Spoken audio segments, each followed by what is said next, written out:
ಓಂ ನಮೋ ಭಗವತೆ ವಾಸುದೇವಾಯ. ಹರೇ ಕೃಷ್ಣ. ಶ್ರೀಮದ್ ಭಾಗವತದ 2ನೇ ಸ್ಕಂದದ 1ನೇ ಅಧ್ಯಾಯದಲ್ಲಿ ನಾವೀಗ 5ನೇ ಶ್ಲೋಕವನ್ನು ಪ್ರಾರಂಭಿಸ್ತಾ ಇದ್ದೇವೆ. ಹಿಂದಿನ ಶ್ಲೋಕಗಳಲ್ಲಿ ನಾವು ಗೃಹಮೇಧಿ ಹಾಗೂ ಗೃಹಸ್ಥ ಇವರ ಬಗ್ಗೆ ವಿಚಾರವನ್ನು ಮಾಡಿದ್ದೇವೆ. ಇವತ್ತಿನ ಶ್ಲೋಕದಲ್ಲಿ ಶುಕಮುನಿಗಳು ಏನನ್ನ ಪರೀಕ್ಷಿತ ಮಹಾರಾಜನಿಗೆ ಹೇಳ್ತಾರೆ ಅದನ್ನು ನೋಡ್ತಾ ಹೋಗೋಣ.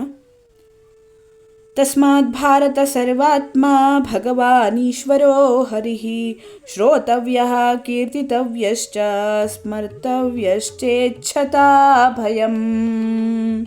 ಎಲೈ ಭರತ ವಂಶಜನೆ, ಎಲ್ಲ ಕ್ಲೇಶಗಳಿಂದ ಬಿಡುಗಡೆ ಹೊಂದ ಬಯಸುವವನು ಪರಮಾತ್ಮನೂ ನಿಯಾಮಕನೂ ಸಕಲ ಕ್ಲೇಶ ನಿವಾರಕನೂ ಆದ ಭಗವಂತನನ್ನ ಕುರಿತು ಶ್ರವಣ ಮಾಡಬೇಕು, ಕೀರ್ತಿಸಬೇಕು ಮತ್ತು ಸ್ಮರಣೆ ಮಾಡಬೇಕು.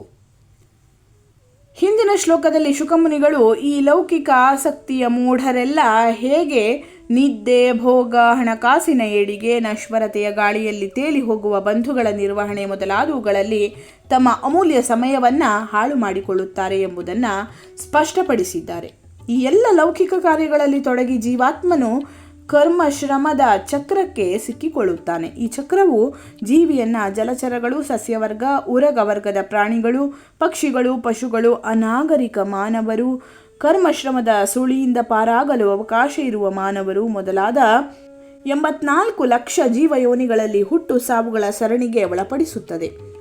ಈ ದುಷ್ಟ ವ್ಯೂಹದಿಂದ ಬಿಡುಗಡೆ ಹೊಂದ ಬಯಸುವವನು ಒಳ್ಳೆಯದಿರಲಿ ಕೆಟ್ಟದಿರಲಿ ತನ್ನ ಶ್ರಮದ ಫಲವನ್ನು ಭೋಗಿ ಬಯಸುವ ಕರ್ಮಿಯಾಗುವುದನ್ನು ತಪ್ಪಿಸಿಕೊಳ್ಳಬೇಕು.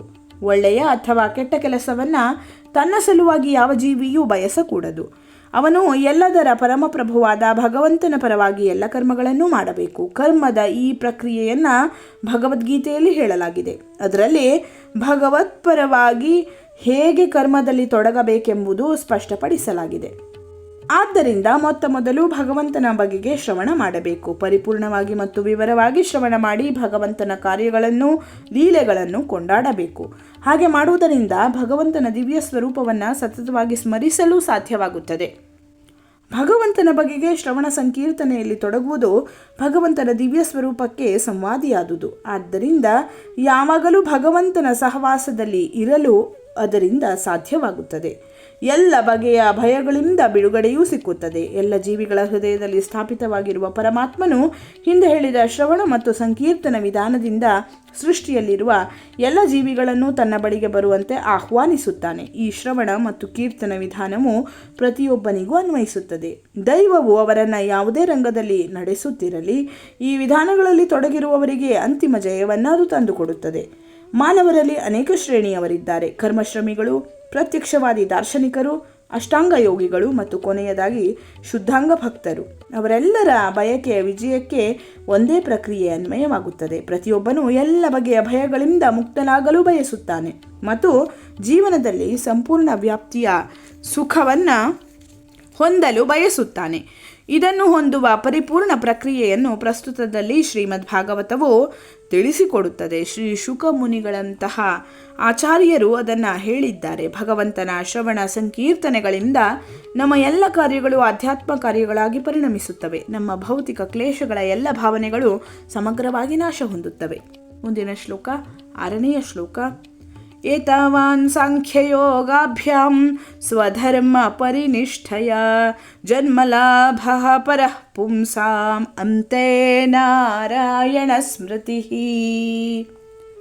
ಜಡ ಮತ್ತು ಚೇತನದ ಸಂಪೂರ್ಣ ತಿಳುವಳಿಕೆಯಿಂದ ಅಥವಾ ಯೋಗ ಶಕ್ತಿಯ ಅನುಸಂಧಾನದಿಂದ ಅಥವಾ ವೃತ್ತಿ ಧರ್ಮದ ಸಮರ್ಪಕ ನಿರ್ವಹಣೆಯಿಂದ ಲಭಿಸುವ ಮಾನವ ಜನ್ಮದ ಅತ್ಯುನ್ನತ ಪರಿಪೂರ್ಣತೆಯು ಯಾವುದೆಂದರೆ ಜೀವನದ ಕೊನೆಯಲ್ಲಿ ಭಗವಂತನ ಸ್ಮರಣೆ ಮಾಡುವುದೇ ಆಗಿದೆ. ನಾರಾಯಣನು ಭೌತಿಕ ಸೃಷ್ಟಿಗೆ ಅತೀತನಾದ ದಿವ್ಯ ದೇವೋತ್ತಮ ಪುರುಷ.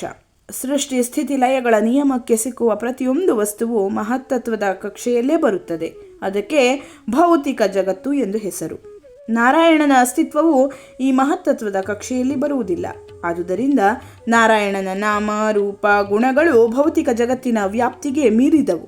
ಜಡ ಚೇತನಗಳ ನಡುವಣ ವ್ಯತ್ಯಾಸವನ್ನು ಕಂಡುಕೊಳ್ಳುವ ಅನುಭವಗಮ್ಯ ದರ್ಶನದ ಊಹಾತ್ಮಕ ಚಿಂತನೆಯಿಂದ ಅಥವಾ ಬ್ರಹ್ಮಾಂಡದ ಆಚೆಗಿನ ಯಾವುದೇ ಗ್ರಹಕ್ಕೆ ತಲುಪಲು ನೆರವಾಗುವ ಯೋಗ ಶಕ್ತಿಯ ಅಭ್ಯಾಸದಿಂದ ಅಥವಾ ಧರ್ಮ ಕರ್ತವ್ಯಗಳ ನಿರ್ವಹಣೆಯಿಂದ ಯಾರಾದರೂ ನಾರಾಯಣ ಸ್ಮೃತಿಯ ಮಟ್ಟಕ್ಕೆ ಅಥವಾ ಭಗವಂತನ ಸತತ ಸ್ಮರಣೆಯ ಮಟ್ಟಕ್ಕೆ ತಲುಪಲು ಯೋಗ್ಯನಾದರೆ ಅತ್ಯುನ್ನತ ಪರಿಪೂರ್ಣತೆಯನ್ನು ಆತನು ಹೊಂದುತ್ತಾನೆ.